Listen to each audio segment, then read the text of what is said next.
So we're in the fourth gallery now, which is called Defining New Directions. And we're looking at 3 projects here which are kind of larger in scale. They're exploring something new and something conceptual in that idea of place, and often getting pushed back from the place itself. The 3 projects, of the 3 projects, the first one is Osaka, which is Osaka, amazing. I think, is quite amazing because here I think you've tried to create this idea of what the pavilion might have felt a like. whisper of that Just feeling. a whisper, really. I mean, imagine these were 2 30-foot high glass boxes with this extraordinary ceiling full of what we would consider Wesak lanterns, but for the Japanese who were presented with it, would have been almost like this marvelous sort of undulating ceiling. And hanging from it was, so in many ways, this was the kind of the modern Sri Lanka, the futuristic, this is what we are kind of Sri Lanka. But in it, we were happy to also have these extraordinary flags by Ina de Silva, batik tabletops under resin, of course, again by Ina, and also, I'm told, some beautiful pieces from our museums. Yeah, we can which see you some see of them in these some photos. of these photographs. I think it's such an interesting vision of Sri Lanka because it's looking back very comfortably while looking forward. And I think that was an important approach to history for Bawa. There was a continuum, and it wasn't that kind of rupture. Exactly, and we got to be modern from now Everything's on. new. Everything's new and got to be modern, which I think you found in other parts of the world. Absolutely. Very interesting stories in themselves, but our story is really about being comfortable with our past while being very modern and forward-looking. Yes. And I think in many ways, you know, that probably has helped us weather the storms that came after the 70s, where and it's the questions about the past that I think we need to resolve, but we all know we are comfortable with that past. And I think I need to comment at this point the fact that you have put this exhibition together in all 3 languages.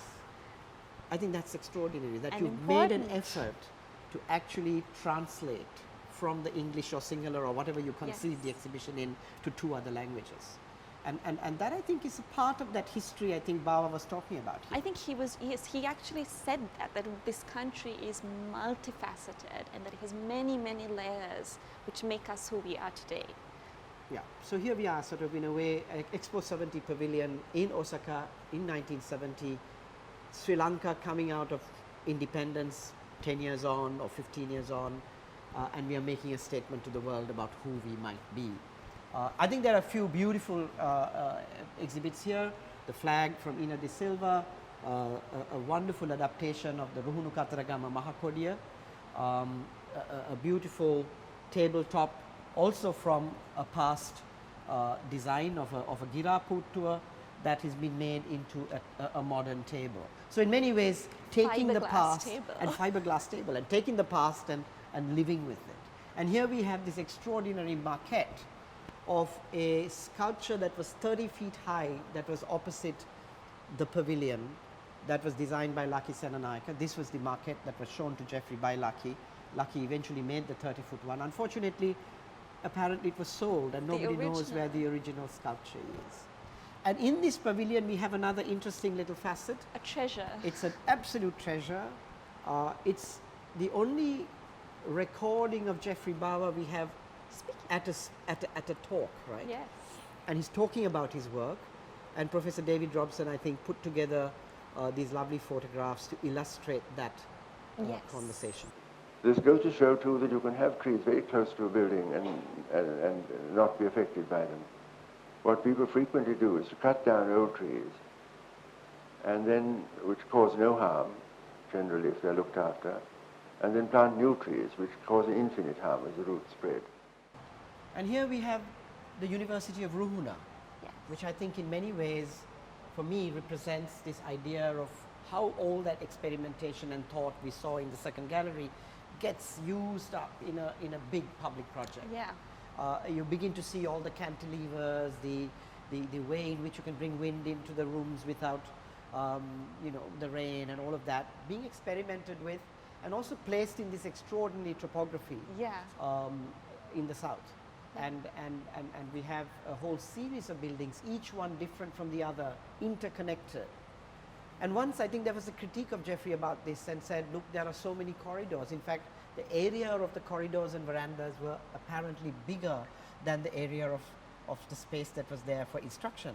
And Geoffrey's response was actually, that's where most people learn. Yeah, that was. And I think in many ways, I like to think that he was being subversive. So in many ways, it is not the instruction that mattered to Geoffrey. It was really what the students learned from each other. And if you really think about it, it's one of the places where you have most of the sort of unrest Yes. among students. And it could be that it was the spaces that allowed them to express themselves, learn from each other, and perhaps talk about the world in a different way. And I like to think of it as a kind of, while it is a government project, it's a project that is about education, it's also a project about people being their own people. I don't think it's accidental, because in '69, what happened in Paris, universities started closing up, and yet in '78, this campus has more public space than anything else. Exactly, and I think that's an extraordinary example of I how agree. Bawa looked at a social position. Yes. So And the place education. here becomes, there becomes education and society, Communal. and how that architecture can affect that. I think so. And we now come to, I think, the final project. The final of the build built project. work. And interestingly, the first project I worked on. Yes. And here we have a drawing, I think, made by Dilshan, who was my boss at the time, working in Geoffrey's office, showing the facade of the Kandalama Hotel. Interestingly, it shows a series of tiled roofs, because by then, I think Geoffrey was still very much caught up in this idea of international modernism, you know, what you call regional modernism that they labeled him with. He hated to be labeled that way. He hated labels, but very didn't he? much the idea of, you know, well, it must be a secondary kind of modernism. But he was still stuck in that. But I remember the very, very last minute, it begins to go off. But the earliest drawing, that was an expression of what Kandalama might look like, is here, made by Sumangala Jayatilaka for the Aitken Spence annual report, Right. which is entirely made of flat roofs. So in many ways, he was kind of still vacillating between the roof and the flat roof. And I remember the last flat roof was on, the last tiled roof was on the Kashyapa room right on top. And then he decided, that's it, no more. And you have this building which is entirely flat roofs with plants and gardens and But all. it's amazing that he was very mature in his career at this point, but he was still. Yeah, but what's extraordinary about the Yes. man was he was never sure. He was right? never He was never sure. sure. And that, I think, is really the thing about most creative people. I mean, if you are sure, then things are fine. And But if you're not testing to the end. exactly, and that's what he was doing right to the end. One of the last big projects. It is an extraordinary building. You see some very early photographs that I remember taking, the black and white ones. Yeah. And then, of course, 15 years later, what the hotel has become. And of course, you've collected all these wonderful But he collected, articles. office collected. The office collected, yes. Janet collected. Because obviously it all was the stuff. hard. It was a part. I mean, imagine I'm straight out of college, and I come into this project, and all you hear about in the front page news in the newspapers is about the project you're doing, and you're thinking, oh my God, have I got into the right job? And here you have this extraordinary sort of set of articles, and I love the cartoon, which is this whole idea that was it's still going. divisive, But I think still it was very divisive, but I also think that it was a project that brought out people's concern for the environment. Which needed to happen. Which needed to happen at that point. Yes. And I think the idea that Geoffrey When had you see already this one. addressed most of those issues was something that was really very positive, that allowed the project to go ahead. And you've mentioned that he thought very He very deeply much, about very those much, things, he how it did. sits with the Absolutely. environment. The project is an ecotourism, a hotel that pioneered ecotourism. Indeed. And today sort of it sort of stands vindicated as one of the great sort of ecotourism destinations. Great examples. I'd like you to talk about this one. I know this is part of a tapestry we had Yes. at Kandalama. So this is a recommission by Mari Nanaraj, who designed this for Kandalama on behalf of Barefoot, which they very kindly remade for the exhibition. I think it's an amazing thing. She calls it the Kandalama tank, and you see the tank at sunset. You see the fins of the building which are looking through, and in the space when you experience it, you have the actual sunset and the tank on one side and then the tapestry on the other side. Yes, that's true. And then of course you have the sort of the foreground of grass just growing Yes, as and the I water love recedes.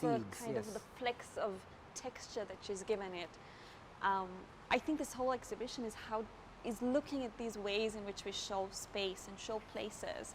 And So in many ways, Geoffrey used it right through, right? I mean, if you He think about the did. Bentota Beach Hotel and that magnificent Absolutely. ceiling where art becomes part of architecture, here's another example It's not of a art decoration. becoming. It's not something that's just Yes. hung on the wall. It's part something of that's it. part of the Absolutely. space. right? Absolutely. And there's also this wonderful film by again Clara Croft, Clara Croft. who's examining Kandala Mine. Yes, I mean, look at this shot. You see how the jungle is just taking over the hotel. And do you want to tell us the story of what Geoffrey said about? Well, I mean, for Geoffrey, I remember him once telling me that the idea of the hotel, of this particular hotel, is really about some kind of process, and the process is our intervention on the site, how that building then changes the Yes. site. The site then begins to take over, and for him, he said it would finally be over when the leopards are Leopards. walking on the corridors and bears are living in the rooms. So in a sense, a process that takes it all back to where it began. And time always And factored time was in. always a part of, Yes. I think, a lot of his thinking.